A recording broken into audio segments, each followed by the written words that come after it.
Hello friends, welcome to this channel. UDISE plus 2025-26 শিক্ষাবর্ষের কাজ ইতিমধ্যেই শুরু হয়ে গিয়েছে। প্রাথমিক পর্যায়ে স্কুলগুলির করণীয় হল ইউডাইস পোর্টালে গিয়ে স্কুলের জন্য নির্ধারিত ইউজার আইডি এবং পাসওয়ার্ডের সাহায্যে স্কুল লগ ইন করা এবং স্কুল লগ ইন থেকে বিগত বছরের প্রিফিল্ড ডিসিএফটি ডাউনলোড করে প্রিন্ট আউট করে নেওয়া।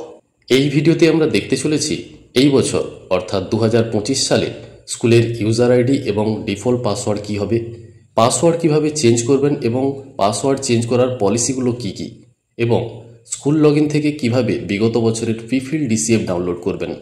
স্কুল লগ ইন করার জন্য প্রথমেই ইউডাইস পোর্টালের লগ ইন পেজটিকে ওপেন করে নিতে হবে।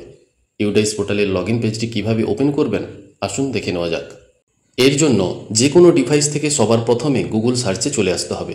এখানে সার্চ বক্স বা অ্যাড্রেস বার যে কোনো এক জায়গায় schoolinfo.banglarshikha.gov.in এই ইউআরএলটি টাইপ করে ট্যাপ করে দিলেই ইউডাইস পোর্টালের লগ ইন পেজটি ওপেন হয়ে যাবে।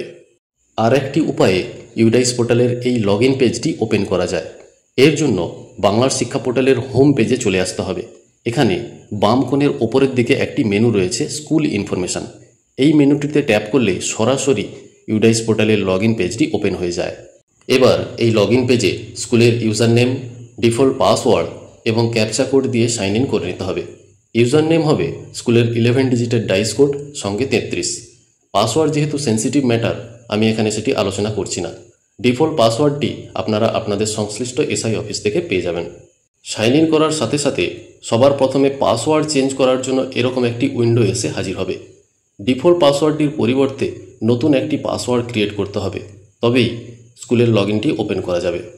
এখানে মোট 3টি ফিল্ড রয়েছে: ওল্ড পাসওয়ার্ড, নিউ পাসওয়ার্ড এবং কনফার্ম পাসওয়ার্ড। ওল্ড পাসওয়ার্ডের ঘরে ডিফল্ট পাসওয়ার্ডটি পুট করতে হবে। নিউ পাসওয়ার্ডের ঘরে ডিফল্ট পাসওয়ার্ডের পরিবর্তে নতুন একটি পাসওয়ার্ড ক্রিয়েট করতে হবে। নতুন পাসওয়ার্ড ক্রিয়েট করার পলিসি নিচে হিন্ট বাটনে ট্যাপ করলে দেখতে পাওয়া যাবে। হিন্ট অনুযায়ী নিউ পাসওয়ার্ডের লেন্থ হতে হবে 7 থেকে 20 ক্যারেক্টারের মধ্যে, অর্থাৎ 7টি ক্যারেক্টারের কম হওয়া চলবে না, আবার 20টি ক্যারেক্টারের বেশিও হবে না। নিউ পাসওয়ার্ড কম্বিনেশনে মিনিমাম একটি আপার কেস, একটি লোয়ার কেস, একটি স্পেশাল ক্যারেক্টার এবং একটি নিউমেরিক নাম্বার অবশ্যই রাখতে হবে। তবে বাংলার শিক্ষার মতো অতটা কঠিন কন্ডিশন কিন্তু এখানে রাখা হয়নি। স্কুল বা ইয়ার এই জাতীয় ফ্রেজগুলি এখানে পাসওয়ার্ডে ব্যবহার করা যেতে পারে। নতুন পাসওয়ার্ডটি কতটা স্ট্রং হয়েছে তা নিচের এই প্রোগ্রেস বার দেখে বোঝা যাবে। রেড কালার হলে ভেরি উইক, ইয়েলো হলে মিডিয়াম এবং গ্রিন হলে পাসওয়ার্ডটি যে খুব স্ট্রং হয়েছে তা বুঝে নিতে হবে। এরপর কনফার্ম পাসওয়ার্ডের ঘরে ক্রিয়েট করা নতুন পাসওয়ার্ডটি পুট করে দিতে হবে। একটি বিষয় খেয়াল রাখতে হবে, নিউ পাসওয়ার্ড যেটি ক্রিয়েট করলেন সেটি হুবহু কনফার্ম পাসওয়ার্ডের ঘরে পুট করা না হলে নিচে যে চেঞ্জ বাটনটি আছে সেটি কিন্তু অ্যাক্টিভেট হবে না।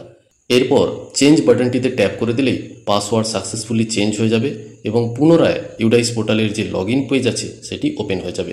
এখানে ক্রিয়েট করা নতুন পাসওয়ার্ড দিয়ে আবার রি-লগ ইন করতে হবে। রি-লগ ইন করার পর স্কুলের যে ড্যাশবোর্ডটি ওপেন হবে তা দেখতে ঠিক এই রকম। এখানে বাম দিকে বেশ কিছু মেনু রয়েছে, মাঝখানে রয়েছে রেড কালারের কিছু গ্রাফ। এই গ্রাফের ওপরে 2টি মেনু রয়েছে।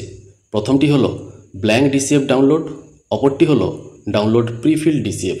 স্কুলের কাজ হলো এই প্রিফিল্ড ডিসিএফটিকে ডাউনলোড করে ডিভাইসে সেভ করে নেওয়া। এই প্রিফিল্ড ডিসিএফটি পিডিএফ ফরম্যাটে ডাউনলোড হবে। এখানে একটি বিষয় বলে রাখি, এই পেজে থাকাকালীন প্রিফিল্ড ডিসিএফটি যতবার খুশি ডাউনলোড করতে পারবেন, কিন্তু এখান থেকে অন্য কোনো মেনুতে চলে গেলে অথবা পেজটি যদি রিলোড করা যায় অথবা লগ আউট করে যদি আবার রি-লগ ইন করা হয় তাহলে কিন্তু এই অপশানটি আর দেখতে পাওয়া যাবে না। আশা করি সবাই বুঝতে পারছেন, ডাউনলোডের এই অপশানটি একবারই মাত্র ব্যবহার করা যাবে। ভুলবশত যদি ডাউনলোড করা পিডিএফ কপিটি হারিয়ে ফেলেন অথবা ডিলিট হয়ে যায় সেক্ষেত্রে টেনশন করার কোনো প্রয়োজন নেই। এর একটি কপি আপনারা আপনাদের সংশ্লিষ্ট এসআই অফিস থেকে পেয়ে যাবেন। ডাউনলোড করা প্রিফিল্ড ডিসিএফটি দেখতে ঠিক এরকম। এখানে আপনার স্কুলের বিগত বৎসরে অর্থাৎ 2024-25 শিক্ষাবর্ষে যে ডেটাগুলি প্রোভাইড করেছিলেন সেগুলিই প্রিন্টেড থাকবে। স্কুলগুলিকে এই প্রিফিল্ড ডিসিএফের 2টি কপি ডাউনলোড করে নিতে হবে। একটি কপি স্কুলের জন্য এবং অপর কপিটি সংশ্লিষ্ট এসআই অফিসে সাবমিট করতে হবে। প্রিন্ট আউট করার ক্ষেত্রে আমার ছোট্ট একটি পরামর্শ, প্রাইমারি স্কুলগুলির ক্ষেত্রে প্রিফিল্ড ডিসিএফের ভলিউম হবে 35 থেকে 40 পাতার মতো এবং হাই স্কুলগুলির ক্ষেত্রে ভলিউম দাঁড়াবে 65 থেকে 70 পাতার মতো বা তারও বেশি।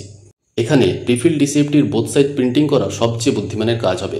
সেক্ষেত্রে ভলিউম যেমন কম হবে তেমনি কপিটিকে ফাইলবন্দি করা বা ক্যারি করতেও সুবিধা হবে। সো গাইজ, এই হলো এই বছরের ইউডাইস পোর্টালে পাসওয়ার্ড চেঞ্জ এবং প্রিফিল ডিসিএফ ডাউনলোড করার সম্পূর্ণ পদ্ধতি। আশা করি ভিডিওটি আপনাদের উপকারে আসবে। এই সংক্রান্ত যে কোনো সমস্যা কমেন্ট বক্সে অবশ্যই কমেন্ট করে জানাতে পারেন। সবাই ভালো থাকবেন, সুস্থ থাকবেন। দেখা হবে পরের কোনো ভিডিওতে। নমস্কার।